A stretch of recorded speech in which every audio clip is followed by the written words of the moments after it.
So I've just started working with a Google Ads advertiser, and he made a critical mistake when managing his campaign. So critical, in fact, that this mistake cost him thousands of dollars in just 1 week. So I thought, let's make a video about it because I want to make sure you guys aren't making these same mistakes. So today, what I want to cover are the top 5 mistakes that I see Google Ads advertisers make, and you'll want to stick around for mistake number 5 because this is the one my client did, and it cost him $4,000 of wasted ad spend in just 1 week. The first mistake I often see advertisers make is making multiple changes to an already stable account. So just to explain, there are 2 types of strategic change you can make to a Google Ads account. There is a reactive change where you're reacting to the performance data. Maybe things have taken a downturn and you want to turn the campaign around and you're reacting to that data. That is a reactive change. So of course, in reverse to a reactive change is a proactive change where you are making changes to your account to push performance forward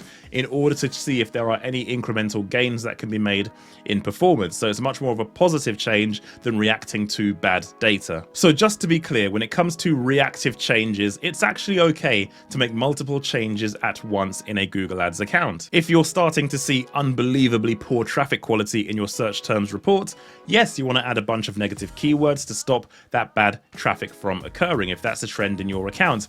And alongside that, if you're seeing a bunch of new competitors come into the market, driving up the cost of even participating in the auction, and you still need to hit the same benchmark of leads and sales, it's actually okay to change your bidding strategy as a reaction to increased competition. So doing those 2 things at once is perfectly okay in this scenario because you're reacting to market changes. The mistake I see often is people reacting to proactive changes. If you want to set forward a roadmap of changes to improve your performance, don't make multiple changes at once. Let me give you an example. Say you are running a campaign that's ticking over without any issues whatsoever. Everything's fine, but you're trying to see if you can make further improvements to get even more sales or maybe drive down the cost per sale. Either way, you need to make changes. Maybe you start optimizing your click-through rates to see if there's any opportunity to get more traffic for the same auctions and try and get a bigger slice of the pie in order to grow your account. But then you also think, maybe I should change my bid strategy. Maybe I should do something with that as well to see if there's an opportunity to get more sales, and maybe at a similar cost by playing with my bidding strategy, maybe it's target CPA or target ROAS. Well, let me tell you, if you make both of those changes at the same time, how will you know which one works? Yeah, sure, you could look at your click-through rate and say, oh, my ads did the work because my click-through rate has improved, therefore I think my new ads has done the right thing. But actually, if you change your bidding strategy, sometimes what can happen is Google can focus your traffic quality much better, and sometimes the output of that can be an increased click-through rate. So in any case, you won't actually know which thing caused the improvement. You won't know what change led to that gain. So what's the lesson here? Well, it's of course to make one change at a time and take time when making proactive changes to your account because you're not in a rush. Your campaigns are already performing. You're already generating leads and sales. You don't need to rush through a bunch of changes to try and get more sales. Go on a roadmap and a path, making one change at a time, see what works, measure the performance, and keep moving forward. Don't do them all at once. The other mistake I see all the time is people using SKAG setups. Now, SKAG is not an insult. It stands for single keyword ad groups. And the theory goes that if you give your keywords an ad group to themselves, you can tailor an ad with the exact copy of your keyword, maximizing on the relevance of that keyword to ensure every single ad is highly relevant to every single keyword in your account. Of course, Google rewards relevance with cheaper clicks when it comes to the ad rank algorithm, but there's one teeny tiny problem. That's not just how the ad rank algorithm works. There are so many more factors at play today than there were 10 years ago. And you know, I set SKAG campaigns up 10 years ago because the bidding algorithm wasn't that sophisticated. It was still very much keyword based. Now we're looking at a bunch of factors we can't even see within our account that basically dictate how Google is going to bid towards our goals. It's not just about the keyword anymore, it's about the person searching. So by using a SKAG setup, what you're doing is you're breaking that data up in your campaigns when you should be consolidating and using a more simplified setup that allows Google's bidding algorithm to work more effectively. Another thing to remember is that a simplified setup will set you up in a good position for long-term scaling. When you're trying to scale an account that's tangled together with SKAGs, it's very very difficult to scale it because you don't really have the consistency of data in order to do that and affect your bidding algorithm across everything as effectively.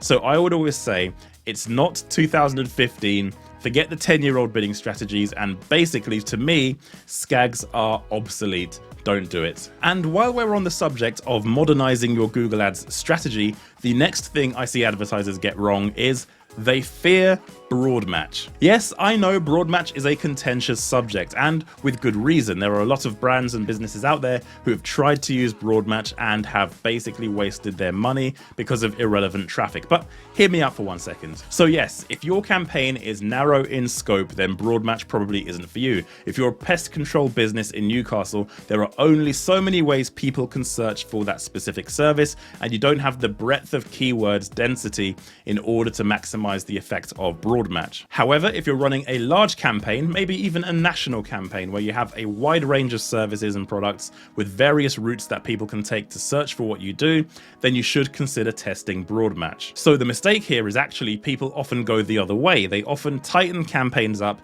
use exact match, and massively make sure that the quality of traffic in terms of the relevance of the search term to the keyword is perfect, and by doing that they lower their cost per sale, but where is the scaling going to come from in the account? I recently worked with an advertiser in this exact position, and together with me, we reverted and tested broad match, and the results, I've got to tell you, are insane. Well, they're insane for two reasons. One of them is, of course, because there were incremental gains in conversions as a result of moving to broad match, which is expected. The other thing as well to mention is their cost per conversion didn't increase. It stayed where it was. They just gained incremental sales. But the craziest part the advertiser saw was this. They jumped into their search terms report, and what they found was that basically a ton of search terms that were in that report generating conversions would never have been things they would have bid on. In fact, many of the search terms they would have probably made negative in a previous setup, but yet here they were generating conversions. What's going on here? The reason, of course, is because of Google's bidding algorithm. Basically speaking, broad match has a superpower that phrase match and exact match doesn't have. It has the latitude to go further beyond the remit of the keyword itself in order to look at intent as opposed to just the keyword. Yes, I know bidding strategies like target CPA look at intent as well as the keyword as well, but broad match uses even more signals than the other two match types, which means it has the ability to find sales in what would ordinarily be pretty generic keywords based on the intent and the previous behavior and previous searches of a user. So for me, if you're running a campaign that's large in scope and you haven't tested broad match yet, I think you're going to be safe testing it. Generally speaking, I see incremental sales, and if it doesn't work out, I think at least you've given it a try to see if you can scale your account. It's worth doing. On a similar subject, another mistake I see advertisers make is being overly aggressive with adding negative keywords. I just mentioned how broad match can go further afield to find sales from search terms you wouldn't deem relevant. Well, if you're too overly aggressive with negative keywords, you're going to stop that from happening. And that applies not just to broad match, but also phrase and exact as well. Now, of course, what I'm going to say is if there's something very obviously that shouldn't be in your campaign, then you should definitely be excluding it. There's no point in bidding on keywords that aren't going to convert. When I say obviously not going to convert, I don't mean slightly outside of the remit of what you do. I mean completely wrong. If you're selling pest control services in Newcastle, if you're getting clicks for mousetrap sales in Delaware, that's got to be a negative keyword, right? That's an obvious cut and dry scenario. However, if you're seeing generic searches coming up in your search terms report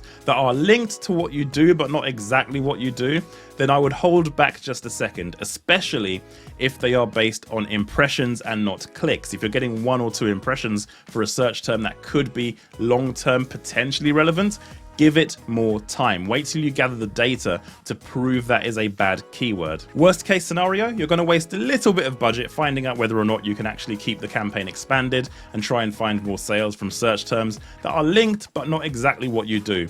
But actually on the flip side of that is if they start converting and over time maybe you gather clicks towards one search term for 10 clicks over the period of like 6 months, and then you get 1 conversion, all of a sudden that becomes a useful search term. So don't be too quick to eliminate all of your search terms. Take time, give time to get data and make decisions based off of data, and only preempt the very obvious negative keywords. And finally, the big mistake that I mentioned at the start of this video that cost one of my clients $4,000 of ad spend is something that completely kills a perfectly functioning campaign, and that is reacting too quickly to performance data. Say you're running an account that generates 50 leads per week, generally speaking. Sometimes it's a little bit more, sometimes it's a little bit less, but generally you're always hitting that cadence of about 50 leads per week. Then you log into Google Ads and shock horror, you're hitting 30 leads all of a sudden. You have 1 week where you hit 30 leads as opposed to 50. Way lower than what the lower end would normally be, and definitely not even close to what you normally achieve. So in this scenario, maybe you panic, maybe you go in and you make wholesale changes to your bid strategy in order to bring back conversions, because your business needs at least 50 leads per week to continue functioning profitably. So you really push the campaign, massively open up the CPA or ROAS target to achieve that mean of getting more conversions. And of course, when you do that, what happens? Well, in this case, this person opened up their campaign and they got the same number of leads, again, 30 leads. And they got 30 leads, but this time it cost them a lot more, because remember, they increased their CPA target to try and push the amount of leads they were getting upwards. But of course, the leads simply were not there. The leads weren't there, and of course, if you open up your CPA target, Google is going to take advantage, and take advantage they did. So what happened? Well, we started working together, and I went back to the original bid strategy that they had in place before they made all of these changes and panicked. And what happened the next week? Well, you know what happened. They got 50 leads. They got back to where they were. They got back to 50 leads, and that's where they were happy. What happened then? What was the situation that caused this to happen? Well, quite frankly, you can have a bad week. You can have a bad 2 weeks.